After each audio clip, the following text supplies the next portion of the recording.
ಸಚಿವ ಸಂಪುಟ ವಿಸ್ತರಣೆ ಬಗ್ಗೆ ಸಾಕಷ್ಟು ಕುತೂಹಲ ಇದೆ ಸರ್. ಮಂಡ್ಯದಲ್ಲಿ ಹಿರಿಯ ಮಾಜಿ ಸಚಿವರಾದಂಥ ಚಲುವರಾಯಸ್ವಾಮಿ ಅವರಿಗೆ ಅವರು ಆಗ್ಬೋದು ಅಂತ ನಾನು ತಿಳ್ಕೊಂಡಿದ್ದೀನಿ. ಇವರ ಜೊತೆಗೆ ನಮ್ಮ ಬಾಬಣ್ಣ ಅವರು ಕೂಡ 3 ಸರಿ ಗೆದ್ದಿದ್ದಾರೆ, ಅವ್ರ ತಾಯಿಯವರು 3 ಸರಿ ಗೆದ್ದಿದ್ದಾರೆ. ಅವರು ಕೂಡ ನಾನು ಆಗಬೇಕು ಅಂತ ವರಿಷ್ಠರ ಮುಂದೆ ಆಶಯ ವ್ಯಕ್ತಪಡಿಸಿದ್ದಾರೆ. ಇವ್ರ ಜೊತೆಗೆ ದಲಿತ ಕೋಟದಲ್ಲಿ ನರೇಂದ್ರ ಸ್ವಾಮಿ ಅವರು ಆಗಬೇಕು ಅಂತ 3 ಜನನೂ ಕೇಳ್ತಾ ಇದ್ದಾರೆ. ಆಗಲಿ, ಯಾರಾದ್ರೂ ನಮ್ಮ ಜಿಲ್ಲೆ ಆಗ್ತದೆ.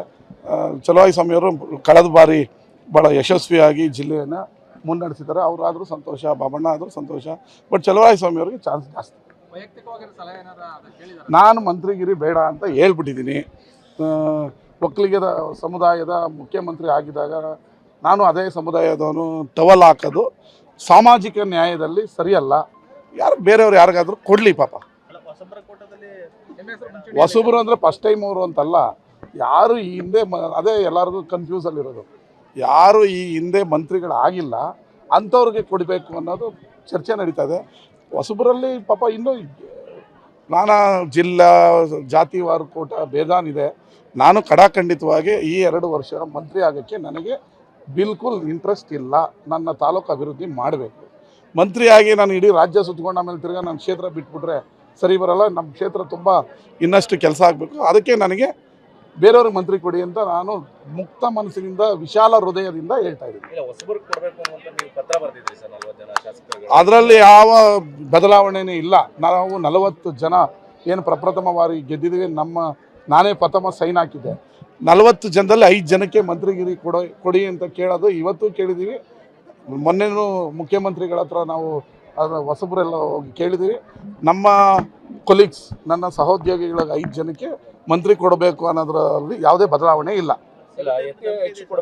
ಕೊಡ್ತಾರೆ ಅಂತ ತಿಳ್ಕೊಂಡಿದ್ದೀವಿ. ಅವರು ಹೇಳಿದ್ರಲ್ಲ, ನಾನು ಕೂಡ ಫಸ್ಟ್ ಮುಖ್ಯಮಂತ್ರಿಗಳು ಕೂಡ ಬಂಗಾರಪ್ಪನವರ ಸಚಿವ ಸಂಪುಟದಲ್ಲಿ ಬಂಗಾರಪ್ಪನವರು ಪ್ರಥಮ ಬಾರಿ ಬಂದಿಖಾನೆ ಸಚಿವರನ್ನ ಮಾಡಿದರು. ಅವ್ರಿಗೆ ಆ ಹೊಸಬ್ರ ಕಷ್ಟ ಮತ್ತು ಹೋರಾಟ ಏನು ಅಂತ ಗೊತ್ತಿದೆ. ಮುಖ್ಯಮಂತ್ರಿಗಳಿಗೆ ಅದು ಏನು ಪರಮಾಧಿಕಾರ ವಿವೇಚನೆ ಇದೆ. ಅವರು ಪ್ರಪ್ರಥಮ ಬಾರಿ ಗೆದ್ದವರು 5 ಜನಕ್ಕೆ ಮಂತ್ರಿ ಮಾಡ್ತಾರೆ ಅಂತ ಅನ್ಕೊಂಡಿದ್ದೀನಿ. ಸಚಿವ ಸಂಪುಟ ವಿಸ್ತರಣೆ ಬಗ್ಗೆ ಸಾಕಷ್ಟು ಕುತೂಹಲ ಇದೆ ಸರ್. ಮಂಡ್ಯದಲ್ಲಿ ಹಿರಿಯ ಮಾಜಿ ಸಚಿವರಾದಂಥ ಚಲುವರಾಯಸ್ವಾಮಿ ಅವರಿಗೆ ಅವರು ಆಗ್ಬೋದು ಅಂತ ನಾನು ತಿಳ್ಕೊಂಡಿದ್ದೀನಿ. ಇವರ ಜೊತೆಗೆ ನಮ್ಮ ಬಾಬಣ್ಣ ಅವರು ಕೂಡ 3 ಸರಿ ಗೆದ್ದಿದ್ದಾರೆ, ಅವ್ರ ತಾಯಿಯವರು 3 ಸರಿ ಗೆದ್ದಿದ್ದಾರೆ. ಅವರು ಕೂಡ ನಾನು ಆಗಬೇಕು ಅಂತ ವರಿಷ್ಠರ ಮುಂದೆ ಆಶಯ ವ್ಯಕ್ತಪಡಿಸಿದ್ದಾರೆ. ಇವ್ರ ಜೊತೆಗೆ ದಲಿತ ಕೋಟದಲ್ಲಿ ನರೇಂದ್ರ ಸ್ವಾಮಿ ಅವರು ಆಗಬೇಕು ಅಂತ 3 ಜನನೂ ಕೇಳ್ತಾ ಇದ್ದಾರೆ. ಆಗಲಿ, ಯಾರಾದ್ರೂ ನಮ್ಮ ಜಿಲ್ಲೆ ಆಗ್ತದೆ. ಚಲುವರಾಯಸ್ವಾಮಿಯವರು ಕಳೆದ ಬಾರಿ ಭಾಳ ಯಶಸ್ವಿಯಾಗಿ ಜಿಲ್ಲೆಯನ್ನು ಮುನ್ನಡೆಸಿದ್ದಾರೆ. ಅವರಾದರೂ ಸಂತೋಷ, ಬಾಬಣ್ಣ ಆದರೂ ಸಂತೋಷ. ಬಟ್ ಚಲುವರಾಯಸ್ವಾಮಿ ಅವರಿಗೆ ಚಾನ್ಸ್ ಜಾಸ್ತಿ. ನಾನು ಮಂತ್ರಿಗಿರಿ ಬೇಡ ಅಂತ ಹೇಳ್ಬಿಟ್ಟಿದ್ದೀನಿ. ಒಕ್ಕಲಿಗರ ಸಮುದಾಯದ ಮುಖ್ಯಮಂತ್ರಿ ಆಗಿದ್ದಾಗ ನಾನು ಅದೇ ಸಮುದಾಯದವನು ಟವಲ್ ಹಾಕೋದು ಸಾಮಾಜಿಕ ನ್ಯಾಯದಲ್ಲಿ ಸರಿಯಲ್ಲ. ಬೇರೆಯವ್ರು ಯಾರಿಗಾದ್ರೂ ಕೊಡಲಿ ಪಾಪ. ಹೊಸಬ್ರು ಅಂದರೆ ಫಸ್ಟ್ ಟೈಮ್ ಅವರು ಅಂತಲ್ಲ, ಯಾರು ಈ ಹಿಂದೆ ಅದೇ ಎಲ್ಲರಿಗೂ ಕನ್ಫ್ಯೂಸಲ್ಲಿರೋದು. ಯಾರು ಈ ಹಿಂದೆ ಮಂತ್ರಿಗಳಾಗಿಲ್ಲ ಅಂಥವ್ರಿಗೆ ಕೊಡಬೇಕು ಅನ್ನೋದು ಚರ್ಚೆ ನಡೀತಾ ಇದೆ. ಹೊಸಬರಲ್ಲಿ ಪಾಪ ಇನ್ನೂ ನಾನಾ ಜಿಲ್ಲಾ ಜಾತಿವಾರು ಕೋಟ ಬೇಜಾನಿದೆ. ನಾನು ಕಡಾಖಂಡಿತವಾಗಿ ಈ 2 ವರ್ಷ ಮಂತ್ರಿ ಆಗೋಕ್ಕೆ ನನಗೆ ಬಿಲ್ಕುಲ್ ಇಂಟ್ರೆಸ್ಟ್ ಇಲ್ಲ. ನನ್ನ ತಾಲೂಕು ಅಭಿವೃದ್ಧಿ ಮಾಡಬೇಕು. ಮಂತ್ರಿಯಾಗಿ ನಾನು ಇಡೀ ರಾಜ್ಯ ಸುತ್ತಕೊಂಡು ಆಮೇಲೆ ತಿರ್ಗಾ ನನ್ನ ಕ್ಷೇತ್ರ ಬಿಟ್ಬಿಟ್ರೆ ಸರಿ ಬರಲ್ಲ. ನಮ್ಮ ಕ್ಷೇತ್ರ ತುಂಬ ಇನ್ನಷ್ಟು ಕೆಲಸ ಆಗಬೇಕು. ಅದಕ್ಕೆ ನನಗೆ ಬೇರೆಯವ್ರಿಗೆ ಮಂತ್ರಿ ಕೊಡಿ ಅಂತ ನಾನು ಮುಕ್ತ ಮನಸ್ಸಿನಿಂದ, ವಿಶಾಲ ಹೃದಯದಿಂದ ಹೇಳ್ತಾ ಇದ್ದೀನಿ. ಅದರಲ್ಲಿ ಯಾವ ಬದಲಾವಣೆಯೇ ಇಲ್ಲ. ನಾವು 40 ಜನ ಏನು ಪ್ರಪ್ರಥಮ ಬಾರಿ ಗೆದ್ದಿದ್ದೀವಿ. ನಾನೇ ಪ್ರಥಮ ಸೈನ್ ಹಾಕಿದ್ದೆ. 40 ಜನದಲ್ಲಿ 5 ಜನಕ್ಕೆ ಮಂತ್ರಿಗಿರಿ ಕೊಡಿ ಅಂತ ಕೇಳೋದು ಇವತ್ತು ಕೇಳಿದ್ದೀವಿ.